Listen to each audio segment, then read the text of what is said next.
Sri Gurubhyo Namaha. Welcome to our 47th Saturday Online Kashmir Cultural Heritage Awareness Series. We begin with our prayer song by Srimati Krishnaveni.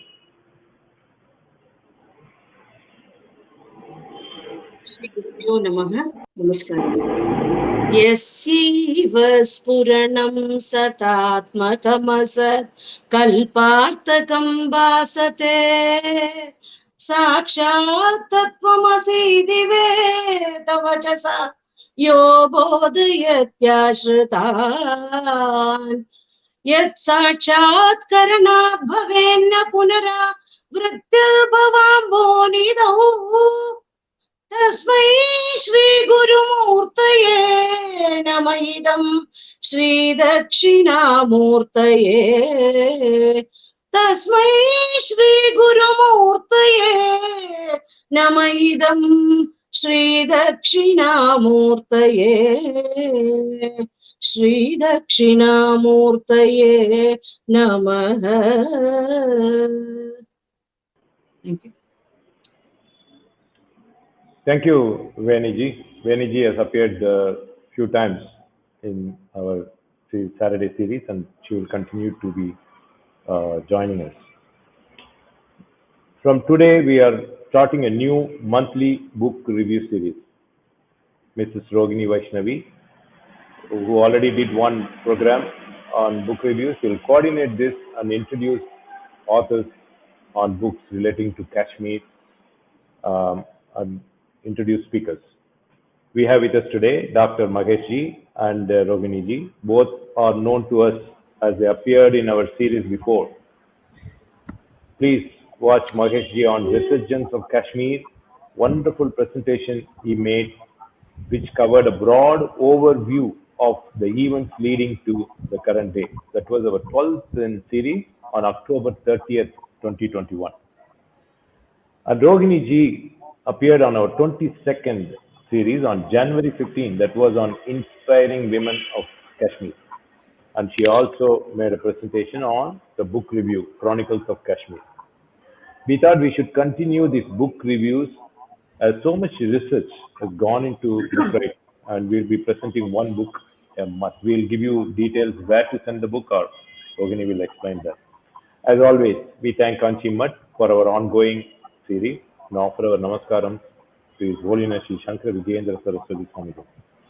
Kanchi Mutt has always been in the forefront, modestly working with the sole aim of national integration, spiritual enlightenment, and preserving and promoting the uniqueness of Kashmir, as Kashmir is our cultural heritage. Over to you, Rogini ji. Thank you, Mr. Shankar.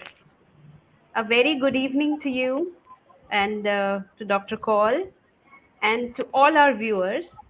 I'm really glad that I am here in this program the third time, and it has been a wonderful association, and especially happy that we have kick-started this initiative of introducing books once in a month, books which are written about Kashmir by various authors, and really thankful to Mr. Shankar and Kanchi Kamakoti Foundation for entrusting in me the responsibility of, contributing my bit into this initiative. I'm really grateful, and it's an honor. Now, we started this initiative, as Mr. Shankar said, we started in January sometime with the Chronicles of Kashmir, written by Mr. Balkrishan Sannyasi. And now this is the second book that we are introducing, and Dr. Mahesh Kaul is here with us. I'll give a very brief introduction about Dr. Kaul and the book that he's going to present to us. The book that he's going to talk about tonight is titled Jammu and Kashmir, Breaking the Subversive Web and a Way Forward. This was published in December 2019, and this book decodes the Islamic Jihad and its penetration in J&K besides the rest of India. Dr. Mahesh Kaul is presently a postdoctoral fellow with the Indian Council of Philosophical Research, Ministry of Education, New Delhi, working on Sri Aurobindo and Kashmir Shaivism. His MBA Hospitality and Tourism from University of Jammu, MA Philosophy, PhD from University of Jammu. His PhD thesis was on marketing strategies for promoting heritage tourism in Jammu region. He is a visiting faculty with Police Academy Udhampur and on the advisory board of national security think tanks like Patriots Forum. He is a founder of Himalayan Heritage Foundation, Jammu Diary and think tanks like Patriots Forum. He's a found sorry think tanks like the Jammu Diary and Path. Sorry, his papers and articles have been published in many national and international journals. Besides, he has attended many national and international conferences and seminars. He is a founder editor of Nava Uddipona, an international multidisciplinary journal on Indic tradition, culture, and heritage. He has been the editor of the Jammu Height and Inquirer Today, monthly magazines dealing with the national security, tourism, culture, heritage, and socio-cultural issues. He's on the advisory body of various research organizations involved in preservation of Sanskrit civilizational moorings of the Indian nation and national security issues. He is also the life member of the Bharatiya Itihas Sankalan Yojana, devoted to historical documentation of the indigenous Indian history. He is presently working on four other books: Cultural Heritage of Jammu, a study of tangible and intangible; Heritage of Dugar; Kashmir Shaiv Darshana, the philosophy, practice, and place consciousness of Kashmir, Balochistan, Gilgit, and Baltistan; the Indian frontier; and From Kashmir to Panun Kashmir. So I welcome Dr. Mahesh Kaul, and now I would ask you to tell us what is there in your book, Dr. Kaul. Uh, Namaskar. It's a great privilege again to be on this platform with the blessings of His Holiness Shankaracharya ji, Kanchi Kamakoti Peetam, and the Madhyamik Dharma Samaj. And Shankarji has been spreading this uh, whole event. And the first time I talked, it was totally on a very different plane. But I'm glad that today, due to this 47th series, which is being organized under the auspices of this Peeth, Kamakoti Peeth, Kanchi Peeth, has made everyone aware what is actually going on. And I think that no aspect has been left so far. And people from south are more well versed today than the people in the Kashmir or Jammu and Kashmir. And it's in itself basically an institution has been created through these online interactions. And Shankarji and his team and the Kanchi Peetham and Dharma Samaj, a great work indeed. This book actually came up as an idea. It was, I let me tell you, I had a very little contribution in it. I should be honest, because destiny has many things to, many roles to play in future. Uh, Mr. Sanjay Arya, who is basically the publisher of this book, he was very interested in doing something on Jammu and Kashmir. He has done a lot of work on culture and heritage all over India. He has published many reputed authors like Dr. Karan Singh, Shona Narayan, and Shubi Publications has been doing wonderful work in Indic philosophical tradition or the Indic civilizational tradition. But he got interested in seeing the condition of Jammu and Kashmir, that something should be done on socio-political issues of Jammu and Kashmir. And he asked me to write a book on a very short notice because those days there was a buzz about the neutralization of Article 370, and it was way back some. It was published in, as you mentioned, in 2019, but work on it started well back in, I must say, 2015, and it was since then that Mr. Arya was after me that you write a solo book on this. But I said that it's a very difficult subject and give some name to it. The kind of you can say distortions were being done. So the theme came up: how to decode this subversion and this title came up, Jammu and Kashmir Breaking the Subversive Web and a Way Forward. It was supposed to be a solo book by me, but different aspects were to be dealt at a very short time. So I thought it prudent that different experts should contribute. And I started working, though there are 3, 4 papers, majority of papers are mine, introduction is mine, and the conclusion is mine, whole this sketch is mine. But we invited people like General G.D. Bakshi, and then one of the celebrated political scientists that Jammu and Kashmir has ever produced. He's no more. Professor Mohan Krishan Ting, his unpublished papers, seminal papers, and many security experts. Colonel J.P. Singh, then from Jammu, where Mr. Rajan Gandhi, Rami Desai has contributed. So many people contributed. We tried to, in these 20 odd chapters, we tried to address, where 4 or 5 chapters are mine, to decode this whole business in terms of how this destabilization has crept in polity, in governance, and how ultimately the threat is being posed to, you can say, the Indian national interest, security scenario, or internal security.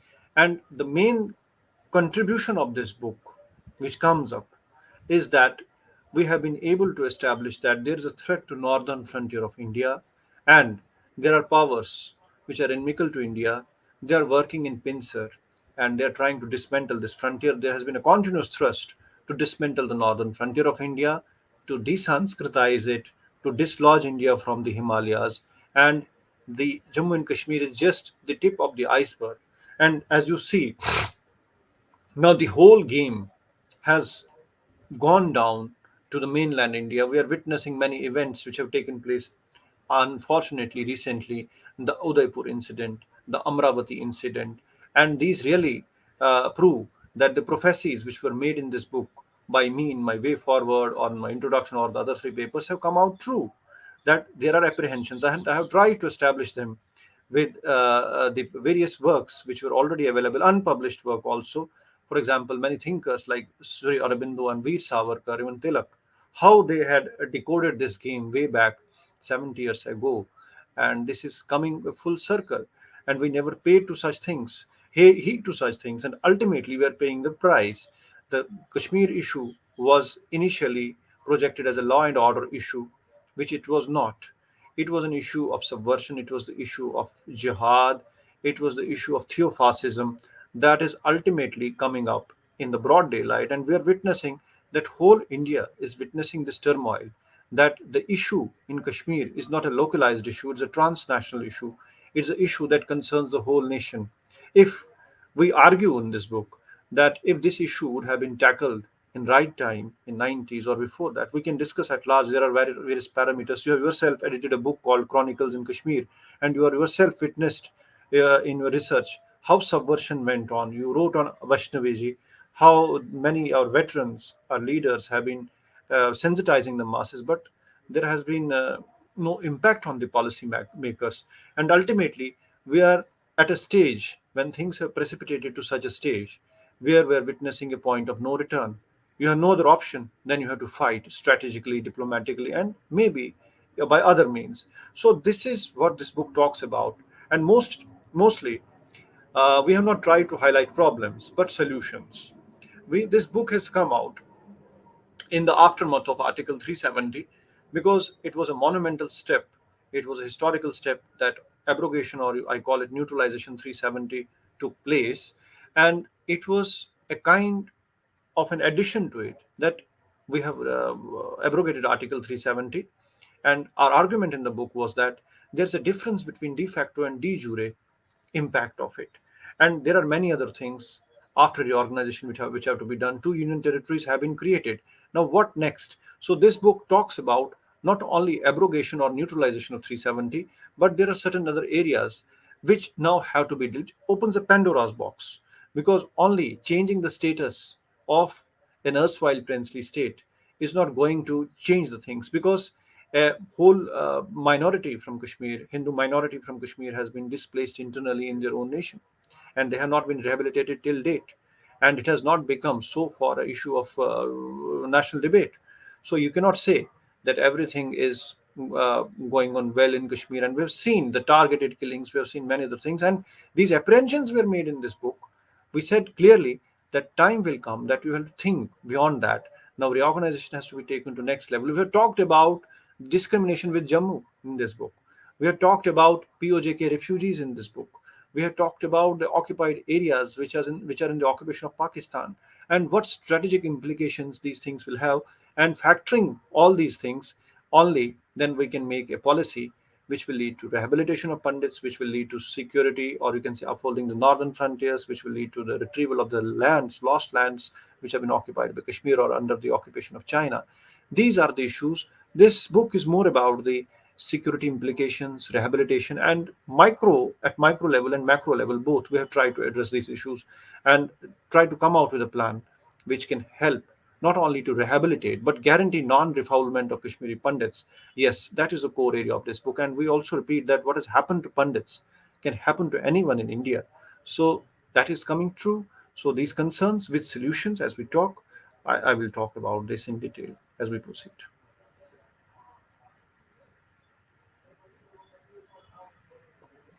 Yes, I can't hear you. You're mute.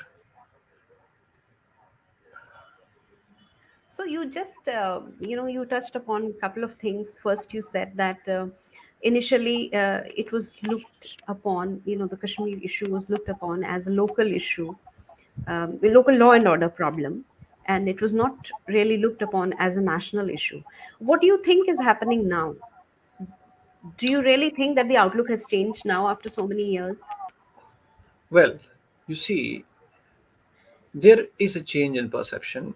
There is a change. It's very difficult to break an ecosystem. Recently, Kashmiri Pandits tried to file a petition in the Supreme Court of India, and it was said that this issue is too old and can't be taken up. Huh? So it tells even how judiciary treats us.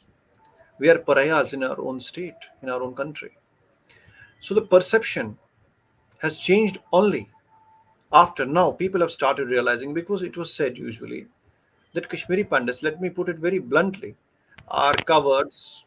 They left Kashmir, they could not fight, and they could not take the things as it is. They try to shirk from their responsibility because the people are not to be blamed. The reason is that there was less known about Kashmir.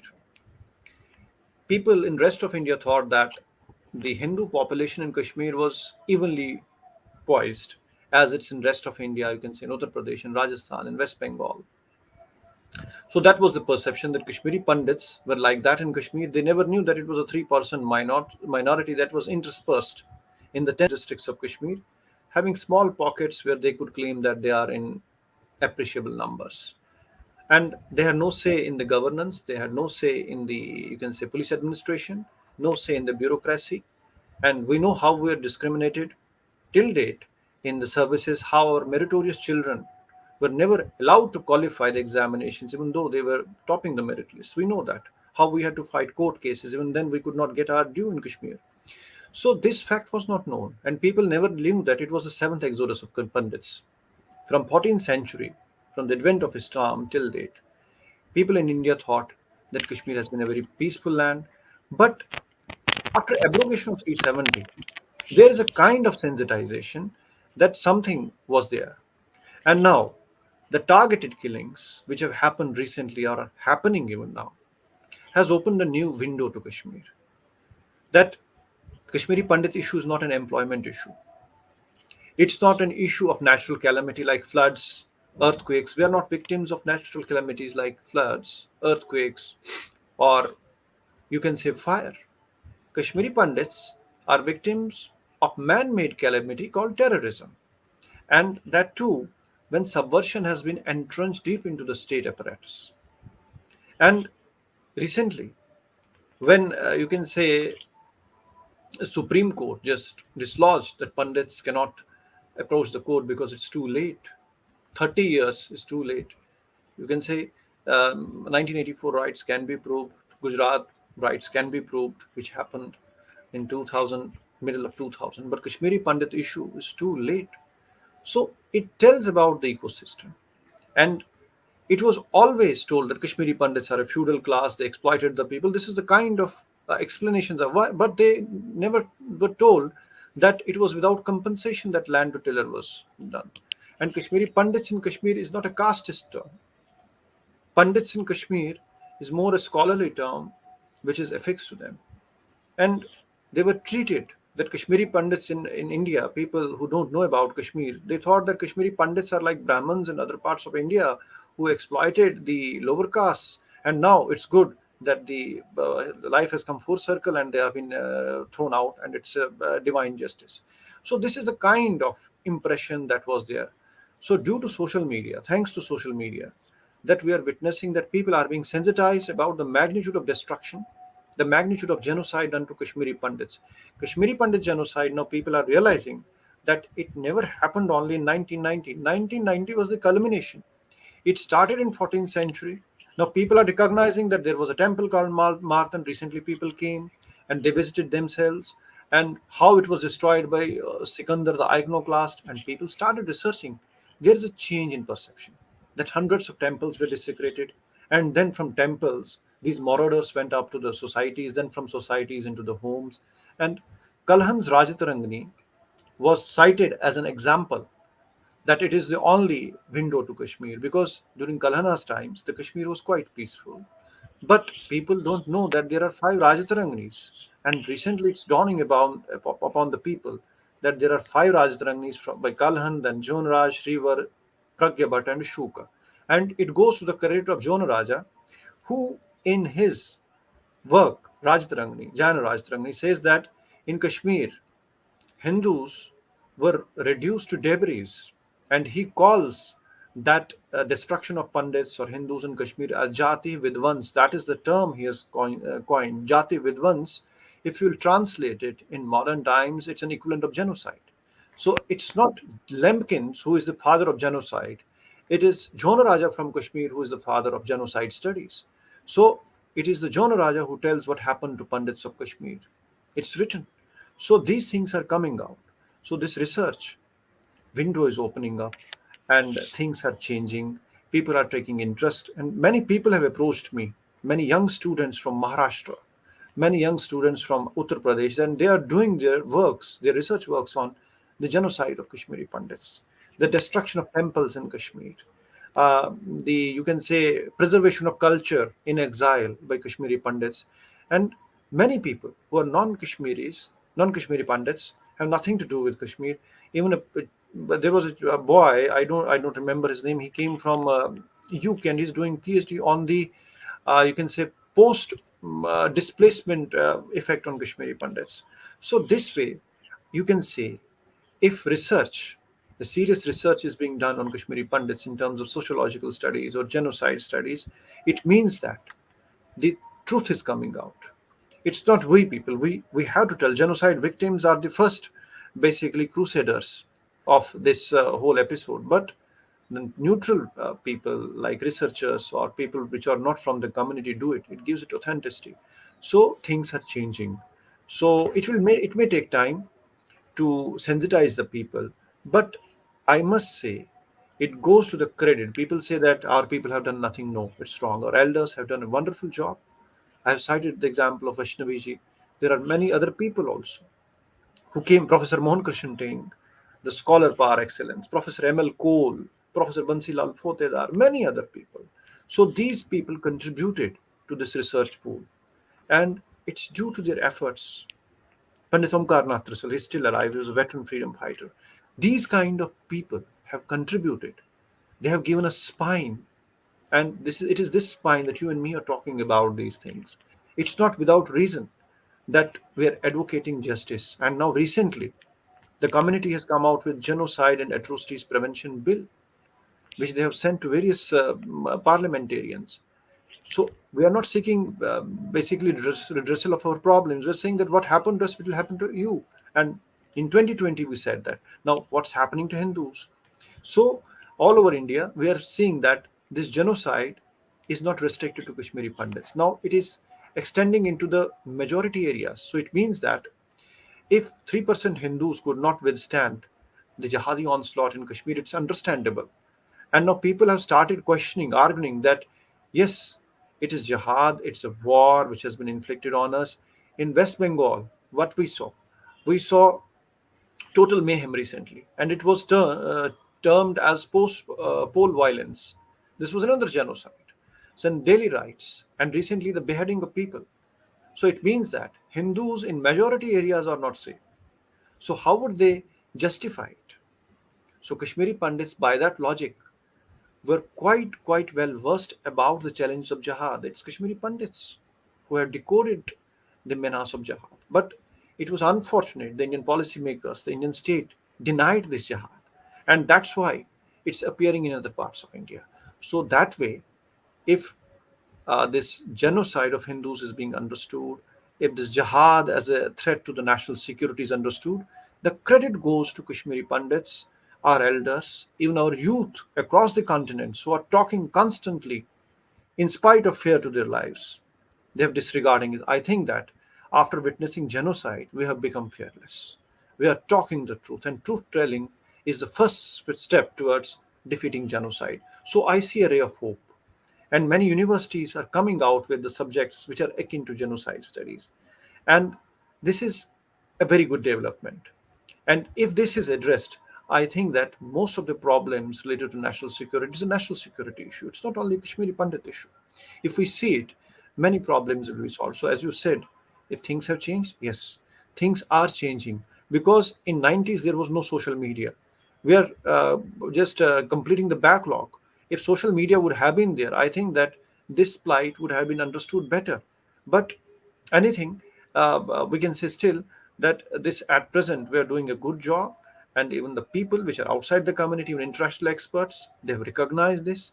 There's a lot of pressure also, and there should be pressure, and not for the sake of pressure, because if genocide is denied, it duplicates.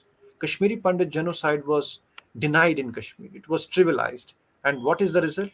It spread to other parts of India, it spread to Hindu majority areas. So if we leave it unattended, we are going to witness, I'm very sorry to say, balkanization. We have witnessed partition of India, and we have paid the price for it.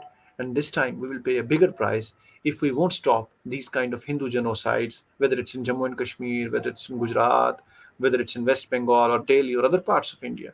We cannot afford to do it, because Kashmir is a case study. If India as a nation would have learned from the genocide of Kashmiri Pandits, we would not have been facing many of the problems which are staring India at face at present. I think you rightly said that the whatever happened in Kashmir was denied. The truth behind it was denied, and which has actually seen in the rest of the India now. And you also talked about the existence of social media a couple of times. You said that thanks to social media, but that's good, and that also throws up a question about the traditional media, like Exactly. why did the country not know till now about what exactly happened in Kashmir? But I think that's a different, if we start discussing that, then the discussion goes to a different direction. You also talked about, you have touched upon the abrogation of 370, Article 370 in Kashmir, and you did make some predictions as to what would be the impact of this abrogation. Would it solve the problem? So, could you little bit, now we are a couple of years ahead of the abrogation. Also, when you started writing that time, it was the discussion was on, and you made predictions. So, how far did the predictions come true? And what do you think, what can we look forward to? I mean, I understand that today you abrogate this article, you cannot see the changes immediately. So what is your outlook on that, and what is it that you have spoken about this in the book? Well, uh, let me tell you very clearly that I told you that there's a difference between de facto and de jure uh, impact of Article 370. It's firstly, we had talked about that reorganization is good, and there should be comprehensive reorganization of the Jammu and Kashmir. If two union territories, one is Jammu and Kashmir and Ladakh, has been carved out, uh, there is more scope for reorganization again. if we'll see very practically, Jammu and Kashmir culturally is an unnatural wedlock, because if there was any binding force till 1947, it was Maharaja. After all, it was Dogra rulers who gave shape to the modern state of Jammu and Kashmir. They integrated not only the Jammu region but the far Himalayan regions also. Part is with Pakistan under its occupation, illegal occupation, then Kashmir also. But once it became a full-fledged state of India after the accession, a tug of war started because subversion was already injected into the state. Whether it was in 1931 through Reading Room Party or Young Men's Muslim Association, which later converged to form the Muslim Conference and later rechristened as National Conference.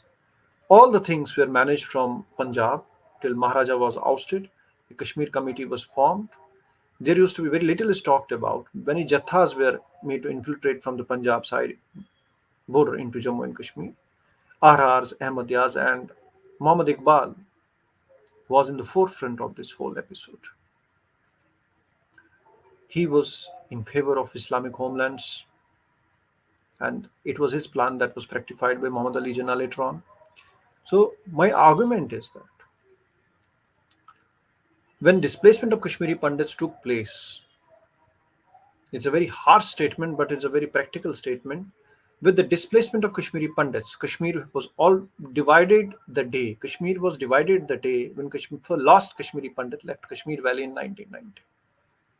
When the last Kashmiri Pandit left Kashmir in 1990, technically Kashmir was divided. It was divided.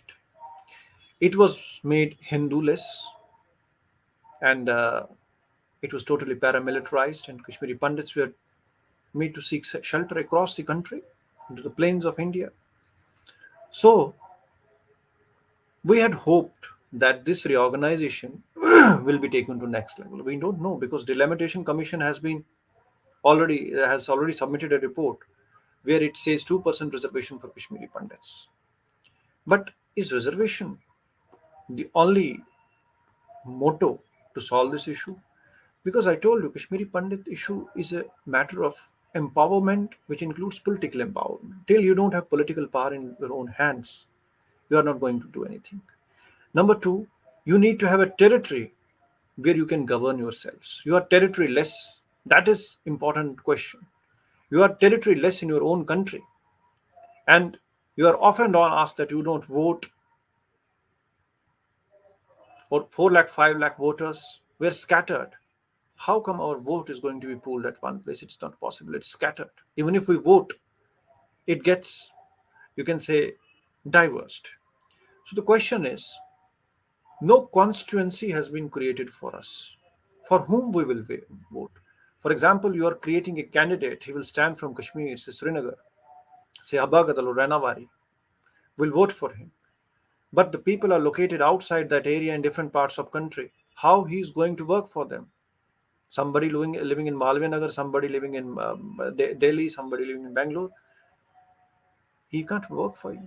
So, for Kashmiri Pandits to be part of the mainstream, there is a need for next level of reorganization, which we are expecting. A territory has to be earmarked for Kashmiri Pandits in Kashmir. If there have been 2 union territories, and I think they used to say that we can't give you a union territory, it's not possible. Now they themselves have carved out 2 union territories. If 2 can be carved, what is the hindrance in carving the third one? There is no other harm, because IDP guidelines say that when people are internally displaced within the borders, because we are not migrants, we are termed as migrants. That's a very derogatory term, and it's deliberately meant to exonerate our killers from the genocide. So a territory has to be earmarked. We think that our abrogation or neutralization 370 should pave the way for creation of a place, whether you call it a union territory, you call it whatever you call, an autonomous zone or constituency. It has to be exclusively for Kashmiri Pandits. To gain their confidence building measure will be to give them the territory where they can rule themselves, where they have the confidence of equality, Till now, there is no equality. Kashmiri Pandit has one vote, Kashmiri Muslim has 10 votes. That's what I'm trying to say. Electorally, we are not going to compete. The same thing was said by Jinnah in 1947. He was asked that we will make a joint India Pakistan, you will have reservations and all that. He said, no, it's not possible because Hindus are in majority and we are in minority. If I have one vote, you have three or four votes. How it will justify? We need a territory. I think that in our case, this logic applies because electorally we are not at par with our adversaries, or whether you can say majority community of Kashmir. So how come you are going to do justice? We expect this, that this new reorganization has two things left. After 370, there are two challenges. One, rehabilitation of Kashmiri Pandits cannot be linked with employment because it's not a law and order issue, it's not an employment issue, it's an issue of non-refoulement. Number two, the justice with the people of Jammu, that's important. And these two things, how Jammu sees it. After the accession, we have seen how Jammu has been discriminated. The Dogras of Jammu have been discriminated. There is a total, and you can say, antagonism about the hegemonistic rule that was being done in Kashmir. Now Ladakh is happy after granted union territory. So there is scope that Jammu has to be given its place in Kashmiri Pandits too. And there is one more argument that Kashmiri Pandits are less in number, 2 or 3 lakh. How can we give the union territory? Now you see Ladakh. Ladakh has, I think, very less population. I think not even 2 lakhs, but still they got a union territory. They got the longest territory. So this is not done. Population is not the only concern, but this time you have to relocate, you have to recreate, revitalize a community in its own, what you call a homeland or habitat. You have to create the infrastructure which has been lost. You have no homes. They ask us to go to your own homes. Where are the homes? Where are the localities? Either they have been sold in distress sales, either they have been looted, they have been encroached. You have to create a space for us. And that space has to be governed by us. We cannot be governed by them. Once you are again governed by them, you again are doing the same thing. When you repeat the mistakes, when you don't learn from the history repeats itself. This is a consensus in the community that one place settlement with safeguarding of our rights, our culture, economic power, political empowerment, educational and religious rights. This is all these areas have been subjected to genocide. Genocide is not just killing of that 500 people were killed. We have been killed since 14th century, reduced from a majority to minority, and they say that too few of us have been killed. A whole civilization has been killed in Kashmir, and that's why we have reduced to such numbers. So rehabilitate a civilization, you have to take the civilizational route. And civilizational route, you have to understand that Kashmiri Pandit is an aborigine and he has to be given a foothold. When we have no foothold in Kashmir, we cannot be empowered. Rest is all, you can say, it's just beating about the bush, and this is no solution at all. So reorganization has to be taken to a new level, and I hope that in coming times, the issue of Jammu and the issue of Kashmiri Pandits will be addressed in terms of its numbers, in terms of its, we can say, cultural issues, in terms of its religious issues. That's the challenge. And now this challenge has reached a new level. We cannot leave it unaddressed. The more you leave it unaddressed, it's going to multiply. If you will embolden the adversary in Kashmir, you are giving him an, you can say, an opportunity to express itself in other parts of India, and that's what's happening. You have retreated. We are not ready to compromise with our adversary because we have seen, I told you, 7 genocides. Even after 7 genocides, if we reconcile with our perpetrator, it means that we are committing another suicide. From 3% will be reduced to 0.5%. We talk about Hindus and Sikhs in Pakistan, but what about the Hindus of Kashmir who have been subjected to genocide in secular democratic India? We talk tall, but we have to set our house in order. Only then Indian state or Indian political class have a right to talk about the Hindus of Bangladesh, Hindus of, you can say, Pakistan, only if they are able to rehabilitate Pandits in Kashmir, Kashmiri Hindus in Kashmir. So, in your own home, in the own Hindu nation, the nation of Hindus, that's Bharat, Hindus are without land, without home, without habitat, and we're talking about genocide of others. We cannot be leaders of Hindus in other parts of the South Asia or the world till we set our house in order and safeguard the Hindus in India first. Then only we can claim to be the torchbearers of human rights of Hindus. We as a nation have failed in that. I am not ashamed. I am talking a very plain truth. And we have only the confidence will come once you rehabilitate Pandits with political empowerment. That is the control over the geopolitics of Kashmir. It's not only geopolitics, it's about the strategic importance of Kashmir. The, you can say religious cleansing of Kashmiri Pandits is basically unhinging of India from the Himalayas. The day that is realized, the whole problem will be solved. Thank you for such a bold answer. Uh, you spoke about a couple of things. When we talk about Article 370 and its abrogation, so broadly, in a layperson's language, what it means is that earlier, uh, no other non-Kashmiri would be able to settle in Kashmir, buy property, and now that's possible. So that's the change which it has brought about. And you talked about things like, carving out a new territory and political empowerment of the Kashmiri Pandits, and where, when they vote, who do they vote for?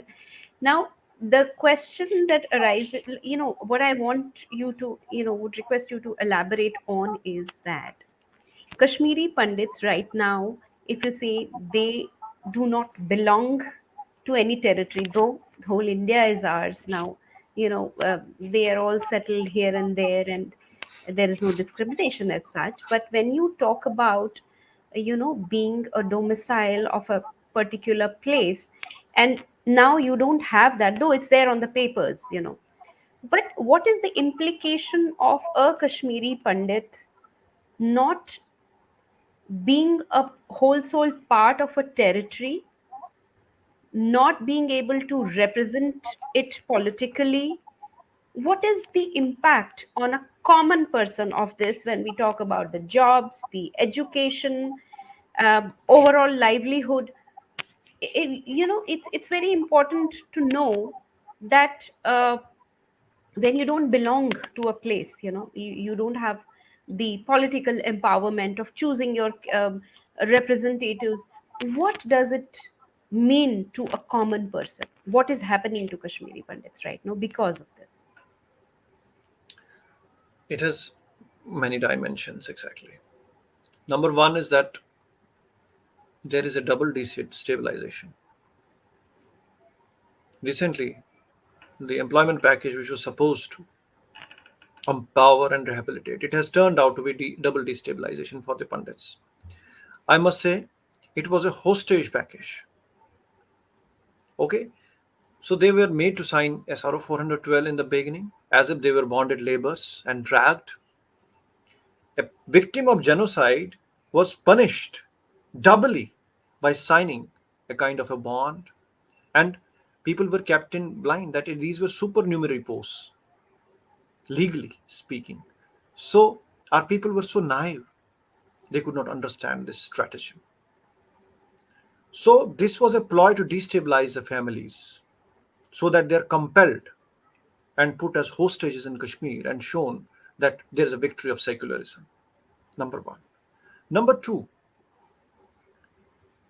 health issues have crept in because the community is in a constant stress. You have no representatives at parliamentary level, you have no representatives at legislative level because you don't have a base. Even if you have representatives, they are representatives by selection, not election. There may be reasons for this because there was no mechanism, but there has to be a mechanism. There has to be a mechanism till we are in exile. there has to be a mechanism of choosing our representatives. And it will give community a sense of conviction, a confidence. So, in terms of jobs, in terms of education, we have not been able to create minority institutions. Minorities in India have their own institutions because we're not supported at all. This is not a community of businessmen. This is not a community of, you can say very boldly, it's a community of entrepreneurs. It was a middle class community. And when land to tiller was done to us, we were reduced as paupers. Kashmiri Pandits lost the claim on Kashmir the day land to tiller was done without compensation. Our homeland was taken the day the lands were taken from us. It was a phase wise religious cleansing. 1990 was just the climax. We were kicked on our backs. Bye bye, and you can leave now. So the question is, I told you, place consciousness is important. When there is no place, no place consciousness comes in, no aesthetics comes in. That's why I told you, you have to operate from a place. That's why wherever we go, we create our temples. You have Kheer Bhavani in almost all parts of India, wherever Kashmiri Pandits go. Or you have Sharika Mata's temple, that's Chakreshwari everywhere, the Hari Parvat. Why? Because we have kept Kashmir alive in our consciousness. Memory has been our shield in this whole process, but this has to be tangibleized.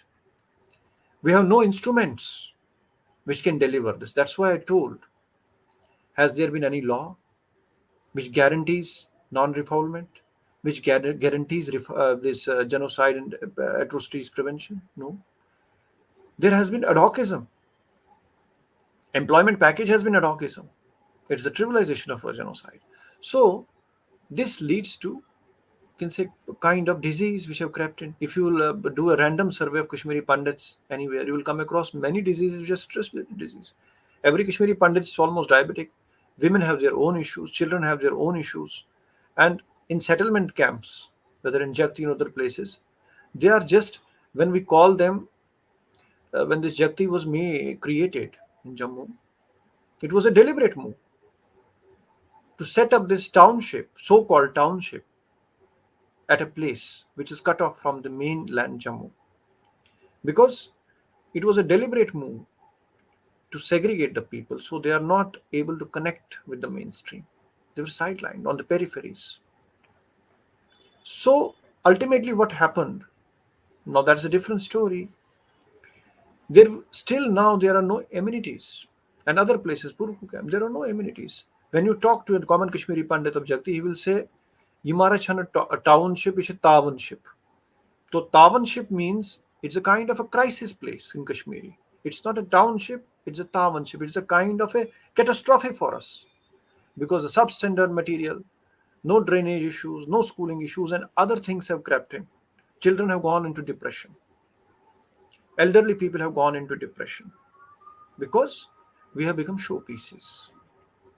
So this thing has to be taken at a very wider level.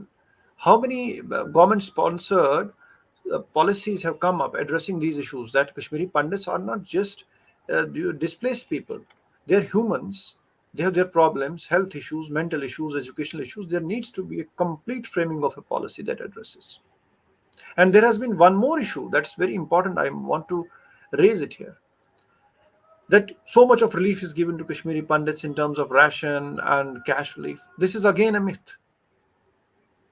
When Kashmiri Pandits came in 1990, there was a process which was called registration process. And this registration process was meant that you had to register that you have left from Kashmir, this was your address, a kind of identification. You have a reform number, data form number, and that ration card was your identity proof, and it was divided into two parts. One was the ration card which was meant for a government employee, and one was the ration card which was meant for a private sector person, whether agriculturalist or a shopkeeper or any other person. And only those people who were in the private sector, they were eligible to cash relief and rations. But the government employees, whosoever were in job, it was written on that government employee, they were not eligible to any kind of cash assistance or anything. And now this has been confused that all the Kashmiri Pandits are drawing these doles. This is wrong, to create bad blood in the whole society against Pandits. And once this government employee who got that ration card at that time retired, when his son has no job, daughter has no job, he is still considered to be a government employee and he has no assistance. So this kind of myths have really crept in. Recently, there was a Kashmiri Pandit family, I won't name them. Their parents were government employees and all that. Ultimately, the parents expired. Children were there in a bad condition. For days, they went into the psychological crisis. That's some good person, a good Samaritan, came across and he managed to get inside. And both brother and sister, they were in mental agony. They lost their senses. And for months, they were without food and shelter, this medicines. So, this kind of crisis, this genocide has developed into a next level. From a physical crisis, it has become a psychological crisis, and it's now getting into the genes that we are feeling like no lands people, we have no land. So this kind of thing is really affecting our psyche, and it's also making us very much vulnerable to various other things, which includes psychological health issues and educational issues. Even it's affecting the literacy rate. The birth rate is already in doldrums, we know that. So the thing is that we need a policy that addresses the humanitarian side, that it addresses the educational side of the students, because we have seen there's a drop in the case of students taking the higher studies because there are no avenues, there are no support systems, and this is basically affecting the intellectual health of the community and leading to the destabilization in the community. It's very important. We have no institutions of our own. We have not been able to create them because survival and development, they are different issues. Either you go for survival in genocide or development. You can't go for development. So survival has been the primary instinct. We have been managing our survival against, you can say, political adversity, even social adversity at many places. So we have consumed ourselves in that.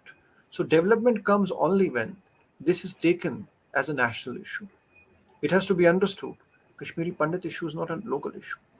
It's a national issue. So it's not our issue now. We have been advocating, we have become the ambassadors. We know that we are the ambassadors of this security challenge. And now in this whole thing, we have lost ourselves. We have forgotten ourselves, who we are. This kind of self-recognition we have lost. And that can be streamlined only when the whole Hindu Samaj knows that these are our own people who had a history, who had a culture, who had the genes of, you can say, one of the they're one of the excellent exponents of Sanskrit tradition. Everything that has enriched the philosophy, dramatics, theatre, or religion or grammar in India, it has come from Kashmir, the Sanskrit tradition. That's why I call this is uprooting of Kashmiri Pandits is desanskritization, because our enemy knew if you can hit Kashmir, you can paralyze India. Because I am of the firm belief that Jammu and Kashmir is not only an integral part of India that is being oft repeated by many people. Jammu and Kashmir is the nervous system of India because all the culture, all the place consciousness, civilizational moorings, whether it's Kashmir Shaivism or other things, they have come down from Kashmir. We have given masters in various traditions. They were the teachers. The Kashmir Mandala has been the university in itself. So our enemy knew that if I can strike the nervous system of India, it will paralyze whole of India. And that's true. The day Kashmir was struck, Kashmiri Pandits were displaced. It led to the paralysis of the Indian physical entity. It was crumbled. The day this nervous system, that is Kashmir, is again revitalized, you will see that Indian limbs, arms, they will gain their action. So enemy knew that Kashmir is the nervous system of India and Kashmiri Pandit sustains this nervous system. So it's important to strike there and destabilize India and desanskritize India. Resanskritization lies in revitalization of Kashmir. And that is, you have to understand, so far all the perspectives about Kashmir have been minus Kashmiri Pandits. The people at the policy affairs have been trying to understand the Kashmir issue from the perspective of the subversives. The day they will understand Kashmir issue from the perspective of Kashmiri Pandits, they will understand it from the Sanskrit tradition. That day will be the end of all subversion in Kashmir. That is what also is the concern of this book. And my whole thing is focused on this, that we have to re-Sanskritize it. Kashmiri Pandit's perspective has not been understood. That is the Indic perspective. We are basically investing in the perspective which is antagonist to Sanskrit tradition, which is antagonist to, you can say, the whole Indian strategic this bulwark. There is another myth which I want to debunk today, that there's a term called Kashmiriyat. Kashmiriyat has no sociological, political etymology. It was coined deliberately, having very subversive moorings in 1950s or 60s by a person who was no Kashmiri at all. He was Balraj Puri, who was with the National Conference. We know his credentials. It was coined by Balraj Puri. He was from Jammu, to give Sheikh Abdullah a weapon to browbeat the Hindus in Kashmir. It was a, you can say, subversive mask to enforce Sharia in Kashmir. So, this Kashmiriyat is nothing but Shariat. It was disguised, you can say, form of a clock made to give Sheikh Abdullah a cover to implement this jihad. So, those people who are talking about Insaniyat, Jamhuriyat, Kashmiriyat, this concept is flawed. And that's why you have tried to address Kashmir through a wrong perception, wrong concept. That's why you are being defeated again and again in Kashmir. You cannot apply secularism to communalism. You are calling communalism as secularism, and that is the greatest challenge. Kashmiriyat is just the counterpart of pseudo secularism, and it's even beyond that. It is a Sharia clock, a sugar coated, you can say, pill which is being given under its garb. Kashmiri Pandits have been subjected to genocide and religious cleansing. Once Indian political class, who repeatedly, many reputed leaders of this country have said Kashmiriyat, Kashmiriyat, without realizing what was its context, who coined it. It has no centuries old tradition in Kashmir. Kashmiriyat, yat kind, when you use a suffix like yat, it has no Sanskrit meaning. It has no, yeah, you can say, Indian meaning. It has Arabic meanings. It was a deliberate coin, an artificial coin artificial term coined to just basically suppress what is happening. It was a cover. It was a mask to just destabilize the Kashmiri Hindu society and ultimately create a kind of, you can say, fear psychosis, and not only fear psychosis, genocide, a complete holocaust for the community. So we have to understand this. If these fundamentals are corrected, we will arrive at better things. We will be able to create peace in Kashmir. We'll be able to restore our heritage, our culture, our ecosystem, and create once again Kashmir, which is truly Sanskrit. Sanskrit is not a language, but the Indic ecosystem, which includes your whole Vedic tradition, your Agamic and Nigamic tradition, which is the essence of Kashmir, which is the contribution of Kashmir. That's why Jammu and Kashmir, or Kashmir particularly, is the not only crown but the nervous system of India. You have to revitalize it. The day you revitalize it, the whole problem of subversion will be addressed, and it will open the way for the rehabilitation of Kashmiri Pandits. Thank you. You gave us a very, I would say, a perspective on Kashmir, which, you rightly said has been evaded till date. I also have read a couple of books on Kashmir written by some foreign authors. There's one by Victoria Sheffield, and there are a couple of other authors. And if you read them, there is no mention of Kashmiri Pandits in those books, as if they never existed.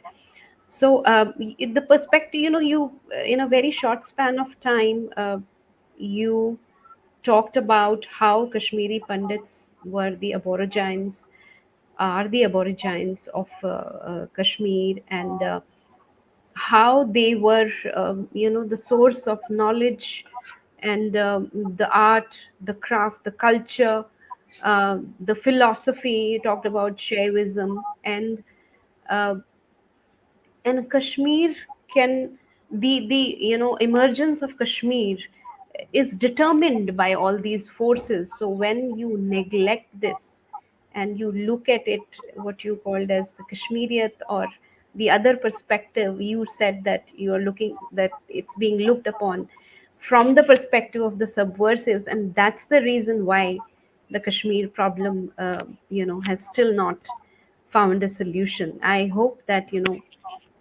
we have people listening to this, and um, it should, ring the bells. I just want to ask you a simple question. We talked about economic empowerment. You said political empowerment, economic empowerment. Then what comes to my mind is the prime minister's package, which is so much the talk of the town, that some 8,000 jobs have been lined up for Kashmiri Pandits. I mean, I'm sure it's not a part of your book, but yeah, it's part of the economic empowerment and the policy of the government.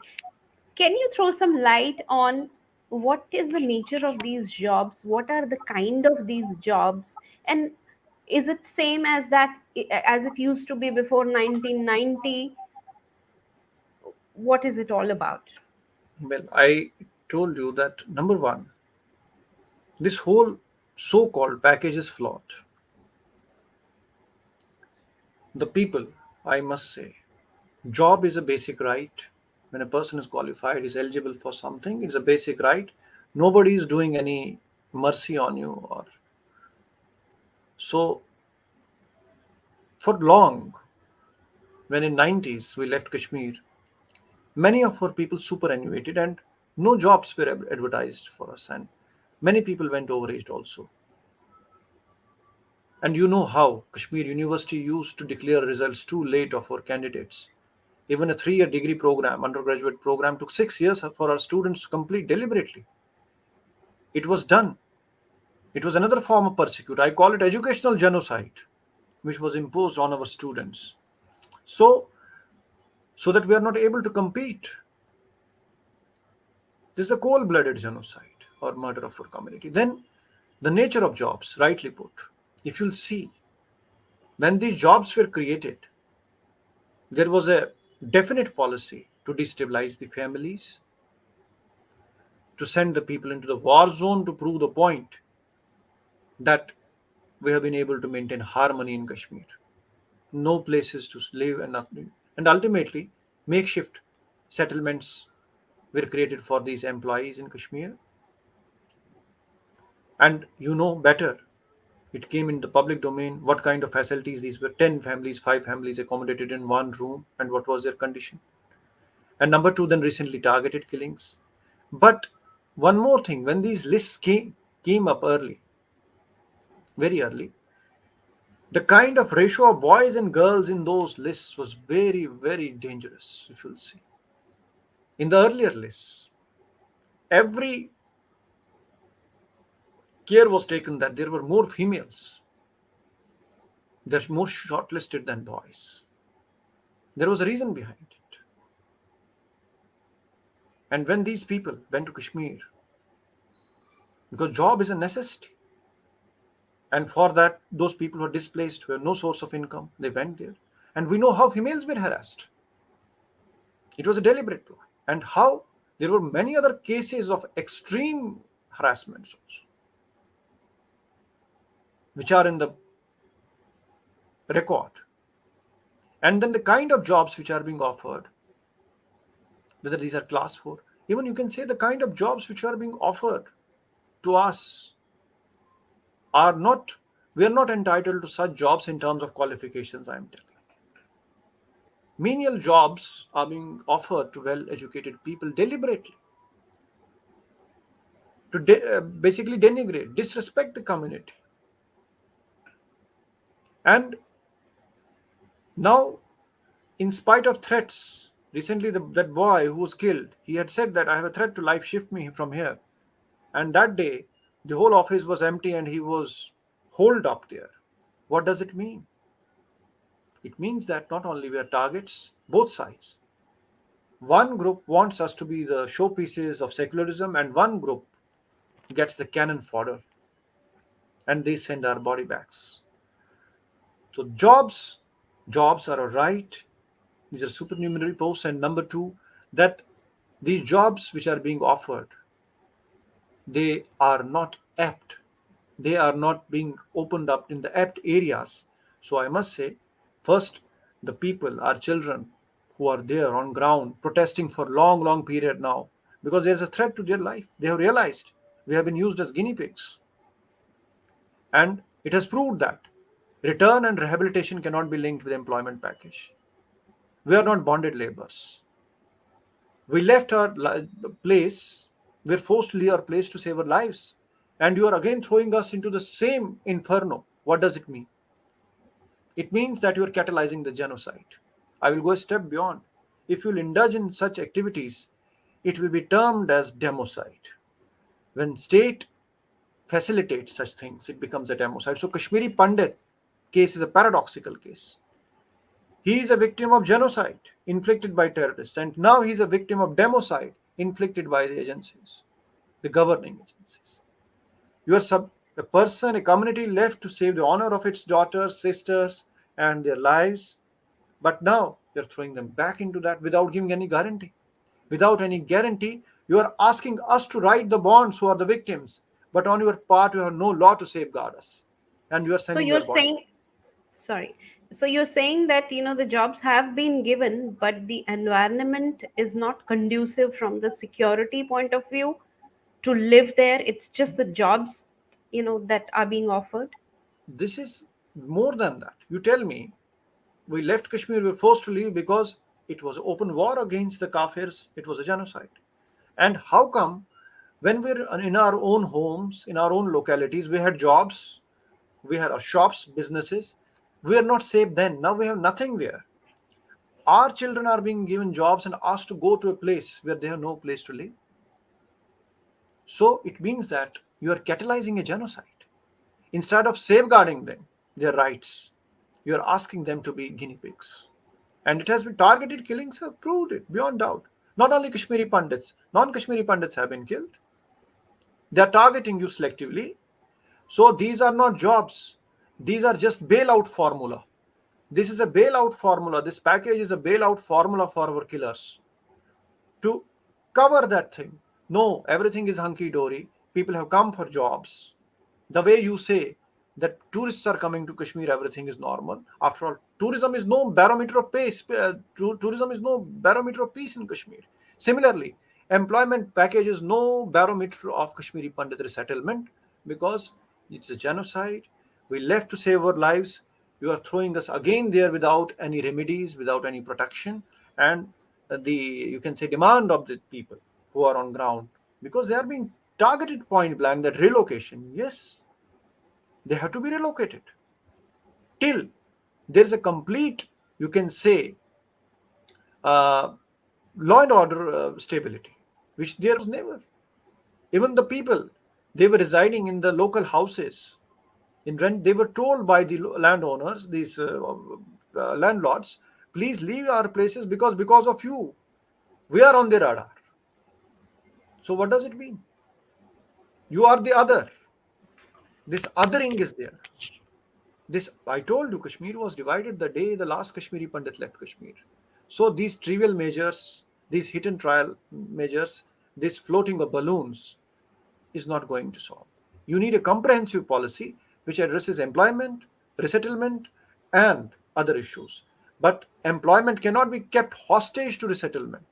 This is sponsoring of genocide. When you do this, you are basically empowering not Kashmiri Pandits, but you are empowering our perpetrators. When you are subjecting us as a bailout, the Kashmiri Pandit placement in employment sector like this is just a bailout formula for our killers. You are subjecting us as hostages. And the children, the youth have understood that we are not going to be hostages, rightly so, because there have been selective killings. There is no, you can say, system which can guarantee their safety. Law, legal protection, legislative protection, and empowerment of having your own choice in governance is the only way forward. We cannot allow, this is not a simple employment issue. Kashmiri Pandit is not an employment issue. It's not a natural calamity. I told repeatedly, it's a question of subjecting a community to annihilation. Now, from genocide, it has qualified to democide.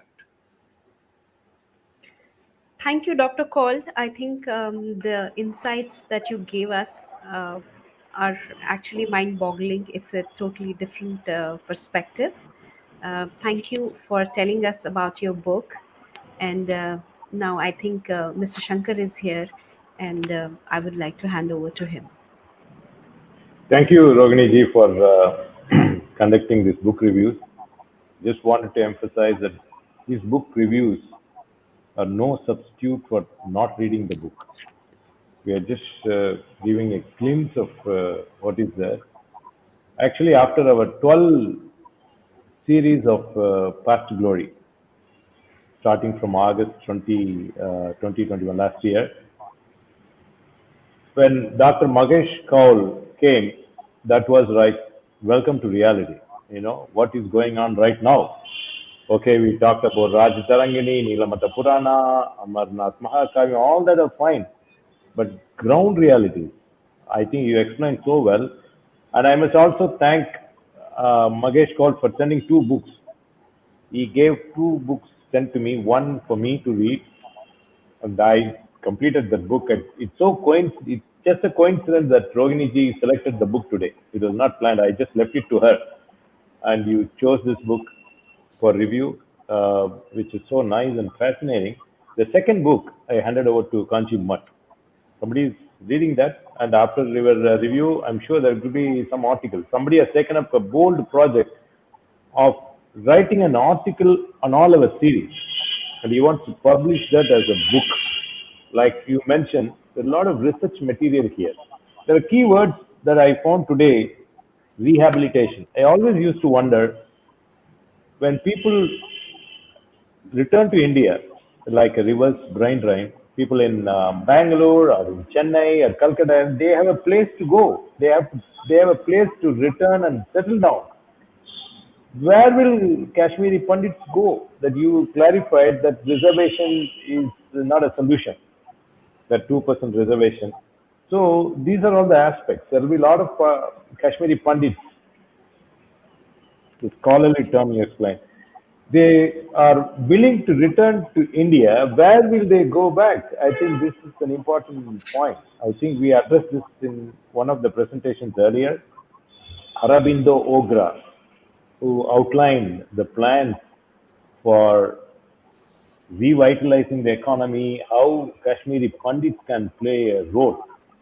And in your book, those of us who were only hearing about 370 and 35A, you clarified so well. There are two chapters in that book which everyone should read and understand.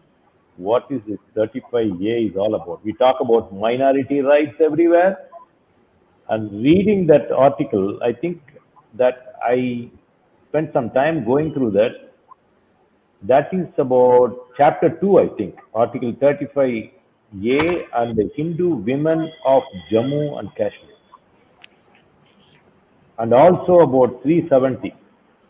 These are the things the rest of India should read and understand. And that's why I think that there is no talk about this 370 dilution or abrogation is going on anymore. People have understood what it's all about. And it's very well covered in your book. And people should start reading these books. We have so many books.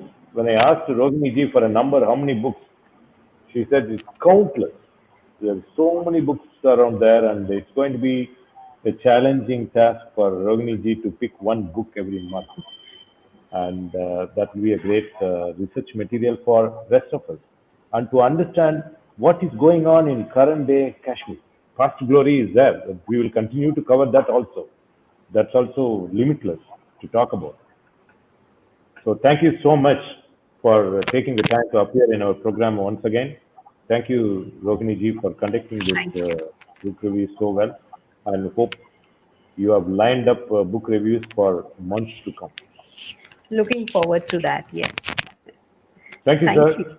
And seeing you again. I know you are going to appear again 3 or 4 more times, right? With 3 or 4 more books coming.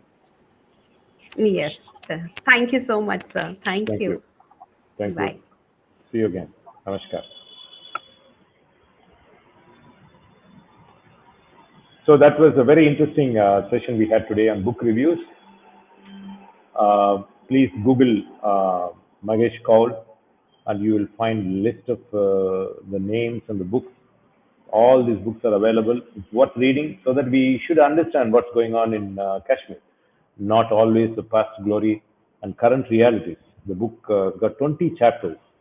All are very well covered, and which he highlighted in today's discussions with Rohini ji. We once again thank Kanchi Mutt for streaming our program regularly on kamakodi.tv, YouTube channels, YouTube and Facebook, also on Twitter. We also thank Dina Muller for covering our series every Thursday or Friday. So rest of us watching this program from Tamil Nadu can always look at Dinamala for forthcoming programs. Not to forget, we thank Raja of VDSV for providing our streaming support. And thank you once again for joining us. Please join next Saturday. That's going to be a very interesting topic on Sharda Lipi. We will send the flyer out soon. Jai Jai Shankara, Haragara Shankara.